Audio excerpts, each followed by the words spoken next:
안녕하세요. 2026년 6월 20일자 250번째 마켓 코멘트 앤 트레이딩 팁스를 시작하겠습니다. 오늘도 CLES, NQ, 비트코인, 이더리움 순으로 진행하겠습니다. 그러면 CL 차트 보시죠. CL 차트 지난주에 MOU 체결이 됐다 뭐 이런 뉴스 나오면서 금요일에 확 빠졌죠. 그래가지고 85달러가 무너지면서 장이 마감이 됐었고, 뭐 장이 마감이 됐다고 해도 15분봉으로 보면 더 밑으로 내려갔었죠. 지금 여기에 나오는 이 종가들은 그 세틀먼트 가격이라고 말씀을 드렸었죠. 여기 보시면 세팅에 여기 유즈 세틀먼트에서 close on daily interval, 그리고 월요일에 이제 갭 하락해서 더 확 밀려 내려왔고요. 뭐 이때도 트럼프 대통령 생일 이후에 그때 바로 월요일에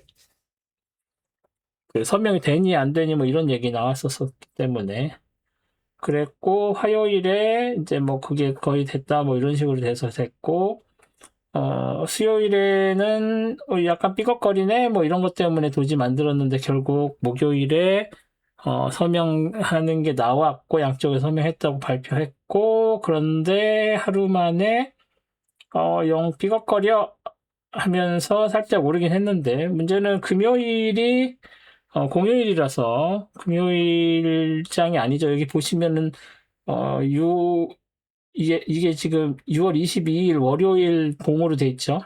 금요일에 오전장만 있어서 목요일 저녁에 시작했었던 그 장이 그 다음날 아침 금요일 그 익스체인지 시간으로 금요일 1시에 마감이 되고, 그게 이제 일요일 저녁부터 다시 시작을 해서 일요일 저녁에 월요일 오후까지, 월요일 오후 4시, 5시까지, 그게 전체가 그러니까 이틀치가 다 월요일 걸로 일봉에서는 표시가 되는 거죠. 그래서 이미 지금 월요일 봉으로 표시가 되고 있죠. 그래서 공식적으로는 월화수목만 있었던 것으로 볼 수 있죠, 일봉으로는. 그런 상황에서 이제 조금 상승을 하면서 마감이 됐는데, 제가 텔레그램 채널에도 말씀을 드렸지만, 뭐 이날보다 그 목요일날 75달러가 떨어지면서 72.83까지, 여기 보시면 72.83까지 내려왔었던 게 좀 의외였어요. 왜냐면 저는 75달러는 지킬 수 있을 거라고 생각을 했거든요. 합의가 된다고 해도. 그런데 75달러가 무너져서 이건 좀 너무 오반데? 라는 생각이 들었는데, 아마 뭐 여러 가지 헤지 펀드들이나 머니 매니저라는 표현을 쓰는데, 뭐죠? 원유 시장에서는 실제로 트레이딩 하는 사람이, 그러니까 계속 트레이딩 해오던 사람이 아니라 일시적으로 들어와서 트레이딩 하다가 나가는 그런 사람들을, 헤지 펀드나 이런 사람들을 이제 머니 매니저라는 표현을 쓰는데, 그 머니 매니저들이 갑자기 빠져나가게 되면 이런 일이 벌어집니다. 그리고 나서 이제 다시 정상적인 가격으로 돌아오죠. 그래서 75달러 위에 보시면 오픈도 75.40에서 했고, 중간에 74.98까지 밀려 내려가기는 했지만 일단은 75달러 이상 돼서 그 오전장 벌어져서 1시에 끝난 그 가격도 76.54를 기록했습니다. 15분봉 보시면 76.54 똑같죠. 뭐 세틀먼트 가격이랑 다르다더니 왜 똑같지? 라고 생각하실 텐데, 당연히 금요일에는 세틀먼트 가격이 없었겠죠. 그렇기 때문에 이게 월요일 장으로 되고, 월요일 장의 세틀먼트 가격은 아직 월요일이 안 됐으니까 없죠. 그래서 지금 현재 종가가 세틀먼트 가격이 없으니까 현재 종가가 지금 표시되는 종가랑 같은 겁니다. 그래서 76.54가 15분 봉에서도 76.54 그대로 똑같이 나온 거다라고 생각을 하시면 돼요. 그래서 얘는 지금 일봉상으로는 뭐 월요일장이다 이렇게 보시고 잠깐 쉬는 시간이다 그 주말 동안 이렇게 생각을 하시면 되죠. 그래서 지금 보시면 76.54에서 장이 마감이 되면서 75달러보다서 더 위로 올라갔죠. 그런데 하루 만에 MOU 제가 페이스북에도 잠깐 썼지만 하루 만에 MOU에 관련된 것들이 삐걱대기 시작을 했죠. 어차피 MOU 보시면은 60일 동안 그 협상을 하기는 하는데 거기서 조금이라도 뭔가 서로에 대해서 수가 틀리면 당장 그 MOU 그 쓰레기통에 집어 넣어버릴 것 같은 그런 조항들이 있죠. 그래서 그리고 말씀드렸듯이 MOU는 메모랜덤이기 때문에 어그리먼트랑 다르게 오블리게이션이 없습니다. 그 강제적이지 않아요. 그러니까 이게 왜 이런 걸 했나 라고 생각했는데 일단은 어떤 식으로든 그 휴전을 하는 종전을 하는 모양새를 양쪽 다 보여줘야 됐기 때문에 그런 거라고밖에 해석을 할 수가 없고, 그리고 3자가 관여되어 있는 전쟁에서 일방적으로 양자들 간에서만 얘기를 했기 때문에, 물론 미국은 그 부분에 대해서 처음엔 어그리하지 않다. 결국은 합의문, 그 MOU 합의된 MOU에는 이스라엘의 레바논 철수 이런 것들도 포함이 된다는 게 들어가 있죠. 그런데 그 이야기가 이스라엘이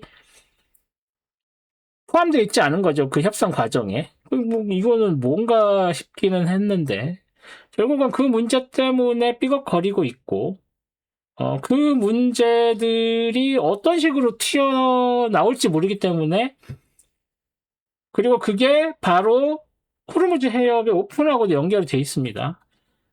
이란 외무부의 발표로는 호르무즈 해협이 오픈되어 있지 않다는 것은 루머다, 잘못된 뉴스다 라고 얘기가 나왔어요. 그런데 IRGC 쪽에서 나온 발표문은 이 레바논에 대한 공격을 이스라엘이 멈추지 않으면은 호르무즈 오픈 없을 것이다라는 성명이 나옵니다. 그러니까 이란 내부에서도 서로 이견이 안 맞는 거죠. 그 얘기는 이 합의 자체에 대해서 그 이란 내부에 인정하지 않는 그 그룹들이 있고, 그 그룹이 IRGC의 무력을 장악하고 있는 그런 그룹들이라고 볼 수 있고, 전에도 말씀드렸지만 이란의 지금 IRGC의 체제가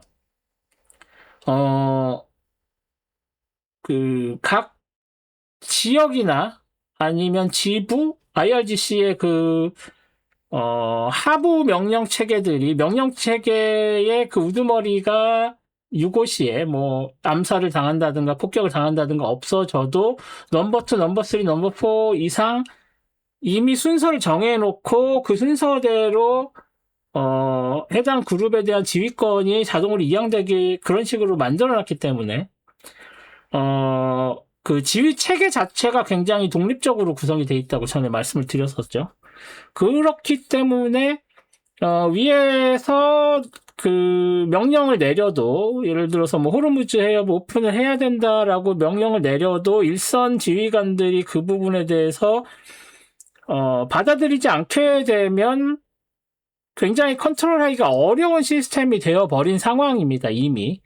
그래서 그런 것들을 고려하면 이란 쪽은 이란 쪽대로 문제고, 이스라엘 쪽은 이스라엘 쪽대로 나는 거기에 서명한 적 없는데 왜 우리가 휴전을 해야 돼? 뭐 이런 얘기 나오고, 심지어 금요일에 장 끝나기 직전에는 이스라엘과 레바논 간의 평화협정이 있을 거다. 곧 서명할 거야. 뭐 이런 얘기가 나왔어요. 근데 그게 어디서 나왔냐면은 미국 쪽 오피셜 퍼슨에게서부터 나왔다라고 소스에서 엑시오스였나요? 로이터였나요? 그렇게 보도가 나왔어요. 근데 그 바로 이스라엘에선 그런 거 말도 안 된다. 우린 그런 거 하고 있지 않다. 공격할 거야. 뭐 이런 얘기 나오고 있고. 공격한다고 그러면 그 이란 쪽에서도 뭐 그래 니들 그 협정 어겼어 뭐 이런 식으로 나오고 뭐 완전히 다시 그 혼돈에 빠져드는 이런 부분들이 있습니다. 그래서 이게 어떤 식으로 정리가 될지를 봐야 되고 그런 식으로 호르무즈 해협 또 이제 호르무즈 해협은 호르무즈 해협대로 이란의 그 호르무즈에 오픈해야 된다는 쪽에서도 뭐 그 외교부 같은 경우죠. 외교부 같은 곳에서도 어 호르무즈 해협을 지날 때 그 해당되는 뭐 돈을 내야 되는 뭐 여러 가지 복잡한 이제 시스템을 만들어서 그거를 인슈런스식으로 받겠다. 그래서 그 인슈런스가 없으면 통과를 못하게 하겠다. 뭐 이런 식의 이야기가 나오면 그런 것들이 고스란히 호르무즈 해협을 통과하는 오일들, 뭐 석유 제품들이나 뭐 여러 가지 비료에 관련된 그런 것들의 가격이 전가되겠죠. 그것 때문에 가격이 오를 수밖에 없다는 이야기입니다. 그렇게 되면 지금 빠지고 있는 원유 가격에 그러한 익스트라 에디션이 붙게 되는 거겠죠. 그렇게 되면 당연히 원유 가격은 오를 수밖에 없게 되는 상황. 그리고 그것 자체도 지금 그렇게 될 수 있을지 통과가 될 수 있을지 없을지 보장이 안 되는 상황. 뭐 이렇게 되면 다시 유가가 $80까지 아니면 그 이상 갈 가능성도 배제할 수 없는 상황이다. 라고 말씀을 드릴 수가 있습니다. 그래서 일단 다음 주 월요일에 뭐 주말 동안에 또 어떤 식의 이란을 둘러싼 국제 정세가 바뀔지 모르겠지만 일단은 지금 현재로서 판단했을 때는 월요일에 그러니까 일요일 저녁에 오프닝에 가격이 올라서 시작할 수밖에 없는 상황이다라고 말씀을 드릴 수밖에 없습니다. 그래서 말씀드린 것처럼 $75가 저는 굉장히 중요한 라인이라고 생각을 하고요. 그리고 이 $75 라인을 보다 훨씬 위쪽에서 장이 형성된다고 하면 $80까지도 지금 현 상태에서의 uncertainty, 뭐 instability 이런 부분들, 그러니까는 그 불확정성과 불안함, 뭐 불안정함 이런 것 때문에 가격이 다시 $80까지 또는 $80 넘게 올라갈 가능성을 배제할 수 없다는 부분을 고려하시고 트레이딩을 하셔야 된다는 부분을 강조드리고 싶습니다. CL을 이 정도로 정리하겠습니다. 다음 ES죠.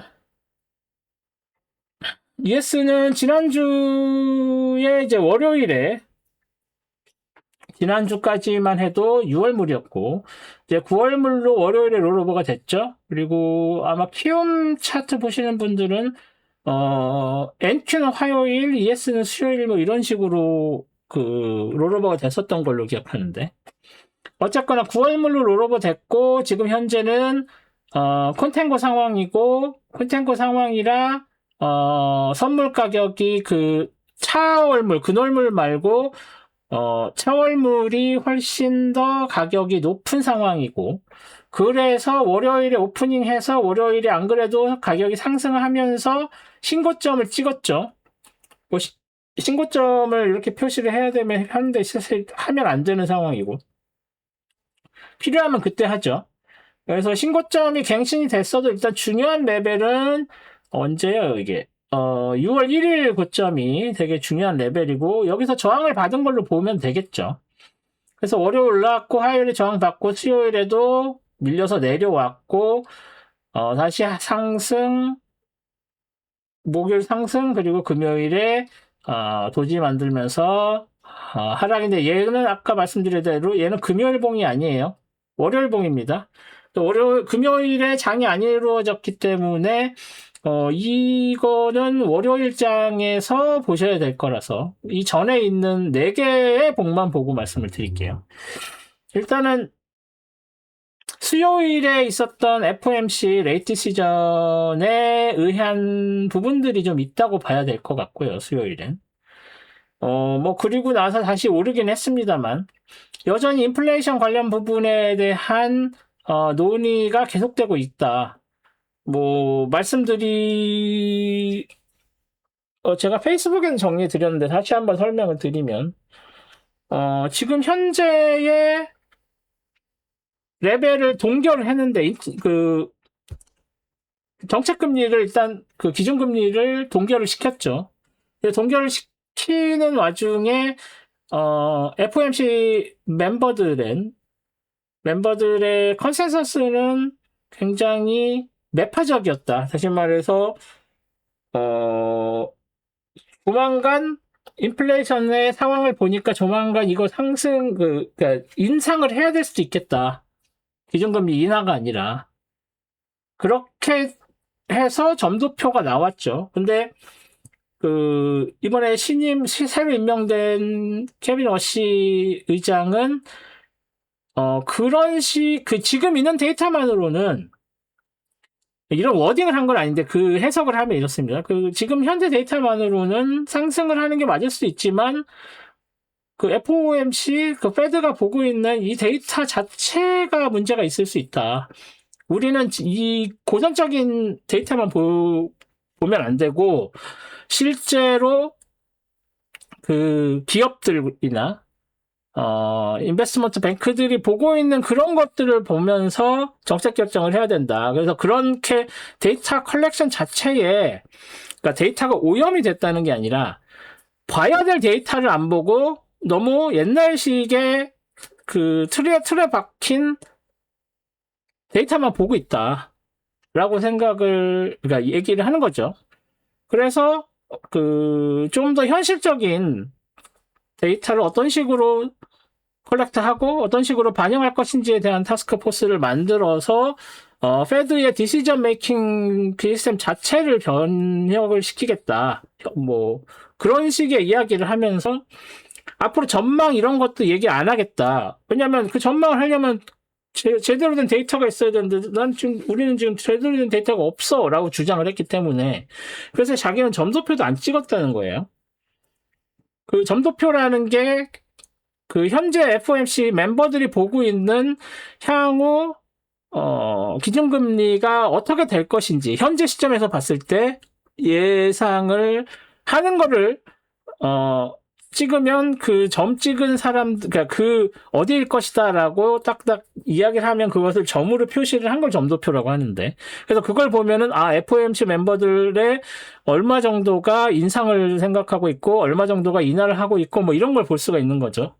그런데 지금 3.75가 맥스인 게 현재 커런트 레이트인데 3.5와 3.75 사이인데 그 점도표 평균이 3.8이 나왔어요. 그러니까 하나 정도는 한 클릭 정도, 다시 말해서 3.75에서 4.00 있는 그 레벨까지 한 칸 정도는 인상을 해야 되는 상황이다, 연말까지라고 점도표 자체는 나왔는데 케빈 워시는 그걸 믿을 수가 없다는 거예요.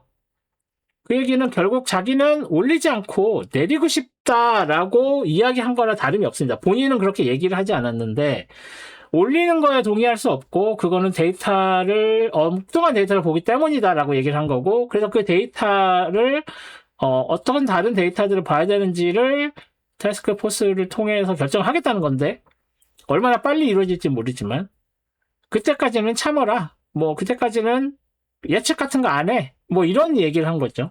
근데 문제는 어떤 데이터를 봐야 되는지에 대한 컨센서스가 있는 게 아니에요. 그러니까 본인만 그렇게 주장을 하는 거죠. 물론 이제 그렇게 주장하는 그룹들이 있겠지만 일단 FOMC 멤버들 내에서 그렇게 주장하는 사람은 혼자인 거예요. 그래서 자기 입맛에 맞는 그래서 인하를 하고 싶은 인하를 해야 된다고 주장했었던 사람이니까 기준금리 인하를 하기 위한 데이터를 취사 선택해서 될 확률도 없지 않은 거죠. 그리고 그렇게 선택한 데이터가 얼만큼 이전에 있던 데이터보다 더 낫다라는 거에 대한 검증 이런 게 쉽지가 않죠. 그래서 그런 부분들을 고려를 하면 워시는 지금 현 상황에 대해서 뭔가 자기가 원하는 쪽으로 좀 유도를 하고 비틀려고 하는 의도가 좀 있지 않나 하는 의심이 생길 수밖에 없고 그런 상황에서 그럼에도 불구하고 레이트 시전은 FOMC 멤버들의 투표로 결정이 되기 때문에 지금 현재 상황을 FOMC 멤버들이 계속 유지를 한다면 연말까지 한 번 정도는 기준금리 인상을 할 수가 있는 상황이다 라고 말씀을 드릴 수가 있죠. 그래서 아무래도 그 기준금리 인상을 하게 되면 주식시장에는 부정적인 영향을 주기 때문에, 그 이유는 전에도 말씀드렸지만 그 AI 관련된 투자가 굉장히 크게 이루어지고 있는데, 그 중에 그 자금을 조달해서, 다시 말해 돈을 빌려서 하는 기업들도 꽤 있는데, 기준금리가 올라가게 돼서 그 감당해야 될 이자가 올라가게 되면 당연히 똑같은 수익을 냈다고 하더라도 미래에 그것의 일정 부분 그 은행 이자로 들어가는 게 더 포션이 커지게 되면 당연히 순이익이 줄어들겠죠. 그렇게 되면 기업과 투자한 투자자들한테는 부정적인 뉴스가 될 수밖에 없는 거죠. 그래서 그런 부분들이 영향을 줘서 주가도 떨어지고 뭐 이렇게 된다고 생각을 하시면 되겠는데, 그래서 그런 것 때문에 영향을 받았지만 케빈 러시의 그런 뷰 자체를 또 선호하는 사람들이 케빈 러시가 뭔가 해주겠구나, 기준금리 인상이 안 되게 뭔가 할 건가 보다, 아니면 적어도 억지로라도 어떻게 끌어내리려고 하는 건 아닐까? 뭐 이런 기대감들 때문에 더 빠지지 않았다. 뭐 그래서 그 목요일날 오른 게 그것 때문에 오른 거라고 하긴 조금 무리가 있고, 그나마 더 크게 빠지지 않은 거는 케빈 러시의 그런 인터뷰가 그 기자회견 때문이다라고 생각하시면 될 것 같아요. 그래서 ES가 일단 빠졌다가 다시 회복을 했고, 월요일 봉이 지금 빠지고 있는 건데, 물론 이거에는 그 이랑 관련된 MOU에 영향을 받은 부분들도 있을 것이고, 뭐 그런 부분들까지 고려를 하면은 토요일, 일요일 지나서 월요일에 어떤 식으로 장이 움직일지 다시 봐야 되는 상황이다. 그렇게 생각을 할 수가 있을 것 같습니다. 네, 그래서 ES는 일단 주말에 어떻게 뉴스가 나오는지를 좀 봐야지 예측이 되고 움직임이 보일 것 같은데, 뭐 일단 이 상황에서는 이 아래에서 올라가는 거라고 하기도 어렵고 위에서 내려오는 거라고 하기도 어렵고, 일단 보합세로 이 작은 파란색 레인지 이 안쪽에서 장이 움직일 가능성이 일단 초반에는 크다라고 봐야 될 것 같습니다. 네, 그래서 ES는 이 정도로 정리하겠습니다. 다음은 NQ죠. 뭐 NQ도 똑같죠. NQ도 뭐 월요일, 화요일 빠지고 수요일 더 빠졌는데, 아까 보신 것처럼 ES처럼 더 많이 밀려 내려오진 않았어요. 하지만 목요일 날 다시 치고 올라갈 때 그 반도체주들, 특히 메모리주들이 굉장히 크게 올라줬고, 그리고 나서 뭐 금요일 그 오전에 있었던 지수에서는 뭐 이렇게 보합 정도로. 그래서 이건 무시해야 되는 거죠. 그래서 상승, 하락, 상승해서 거의 비슷한 레벨까지 갔다 정도로 생각을 하셔야 될 것 같습니다. NQ는 ES에서 말씀드린 내용이 그대로 적용이 되는 것이기 때문에 뭐 크게 더 말씀을 드릴 것은 없고, 일단 NQ는 이 정도로 정리를 하시면 될 것 같습니다. 다음 비트코인이네요. 비트코인은 보시면 지난주에 어디까지 얘기가 됐었냐면 여기까지 얘기가 됐고, 이 핑크 레인지를 벗어날 수 있을 것이냐 말 것이냐, 이제 그게 관건이었고, 이 핑크색과 이 밑에 있는 초록색 이 레인지에서 장이 움직일 가능성이 있다라고 말씀을 드렸는데, 토요일, 일요일 날 훅 치고 올라가서 65588 이 라인까지 갔고, 월요일에는 더 치고 올라갔죠. 하지만 화수목 빠져서 내려왔고, 금요일에 뭐 얘는 이제 휴장이 없으니까 금요일에 아주 작은 움직임을 보였습니다. 이거 보면 그 비트코인 트레이더들 중에 개인적인 투자자들보다는 확실히 그 기업 이나 기업뿐만이 아니라 이제 이걸 전문으로 하는 전문 트레이더들이 이제는 많이 있다는 걸 알 수가 있죠. 금요일 날 쉬니까 볼라틸리티가 확 빠졌잖아요. 트레이딩 안 한다는 거죠. 뭐 토요일, 일요일에도 하는 사람들이 있기 때문에 그게 무슨 상관이냐고 할 수 있지만 휴일은 휴일대로 뭐 토요일, 일요일도 어떻게 되는지 모르겠지만 휴일에 트레이딩을 안 하는 사람이 많았다고 봐야 되는 거겠죠. 지금 UTC로 9시 46분이니까 여기 오른쪽 끝에 UTC로 9시 46분이면 한 2시간 반도 안 남은 건데 그래도 이 움직임의 볼라틸리티가 상대적으로 굉장히 작다는 걸 보면 트레이더들이 어떤 성향을 갖고 있는 거나를 아실 수가 있겠죠. 그걸 떠나서 일단 여기서 저항받고 여기서 뭐 월요일 날도 치고 올라갔지만 화수목 내려오고 금요일 날 도지 만들었고 하면서 다시 핑크색 레인지 안쪽으로 들어왔죠. 그래서 얘네들은 걸쳐 있으니까 월요일, 화요일의 움직임을 아웃라이어를 보고 다시 핑크색 레인지 안쪽으로 들어와서 이 핑크색 레인지에서 움직일 가능성이 커졌다라고 보시는 게 타당해 보입니다.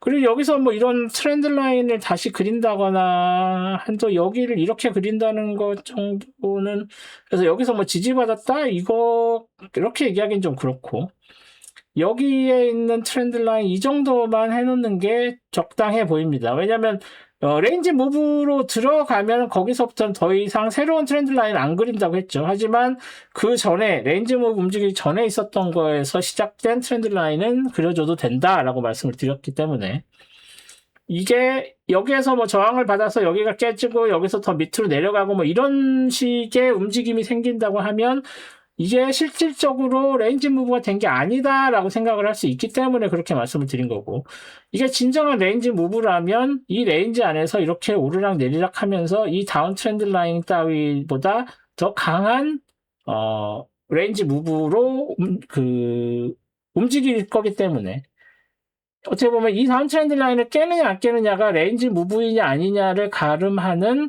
어떤 베로미터가 될 수 있는 그런 거다. 라고 생각을 하시면 될 것 같습니다. 그래서 일단 비트코인은 다시 핑크색 레인지 안쪽으로 들어온 레인지 무브의 움직임을 보이고 있다. 라고 생각을 하셔야 될 것 같습니다. 네. 비트코인 이 정도로 정리하겠습니다. 마지막으로 이더리움이죠. 이더리움도 비슷한 움직임을 보였죠.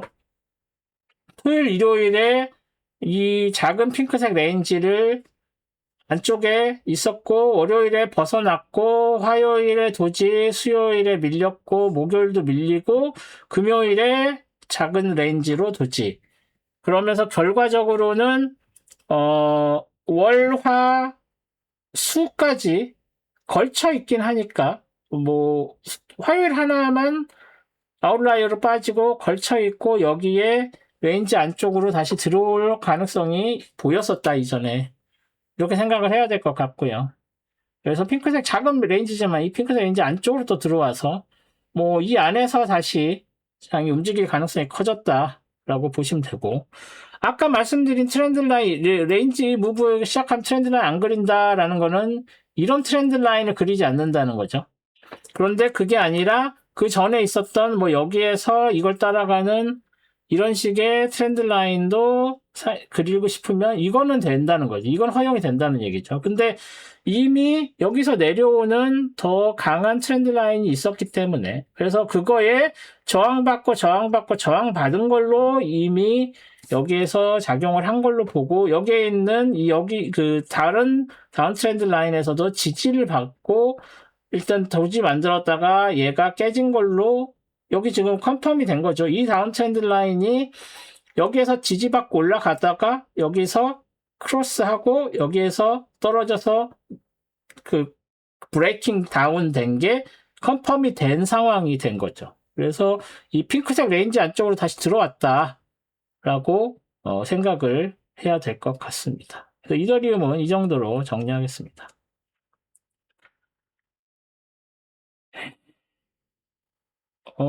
어디 갔죠?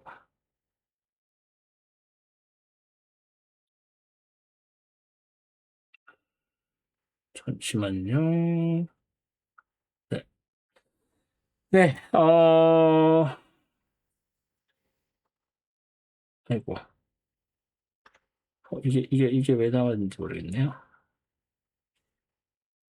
네. 어, 이번 주에 그게 중요한, 뭐, 이번 주라고 하기도 좀 애매하긴 한데, 일단 이란과의 협상이 된 거랑, FMC에서 레이트 시전이 있어서 레이트 시전에 그, 어, 이어진 케빈 와시의 코멘트, 뭐 이런 것들이 중요한 매크로라면 매크로라고 할 수 있는데, 뭐 그것들이 다 그 시장에 영향을 주긴 했지만 크게 영향을 주지는 않았다고 봐야 되겠죠. 물론 오일 가격에는 크게 영향을 주긴 했습니다만 ES나 NQ에는 크게 뭔가 영향을 줬다고 보기 조금 애매한 상황이고요. 하지만 아까 말씀드린 대로 이랑 관련된 이슈들은 계속 모니터링을 해야 되는 상황이 돼버렸고, 그 FOMC 관련된 내용도 일단 다음 레이트 시전까지 어떤 식의 진행이 되는지를, 그때그때 확인을 해야 되는 상황이 됐다라고 봐야 될 것 같고, 지난번에 CPI, 지난주였나요? 지지난주였나요? CPI 연번 나왔을 때 제가 말씀드린 것처럼, 코어 CPI가 생각보다 낮게 나오는 바람에 아직 에너지 가격에 의한 인플레이션이 충분히 시장에 반영되지 않았다.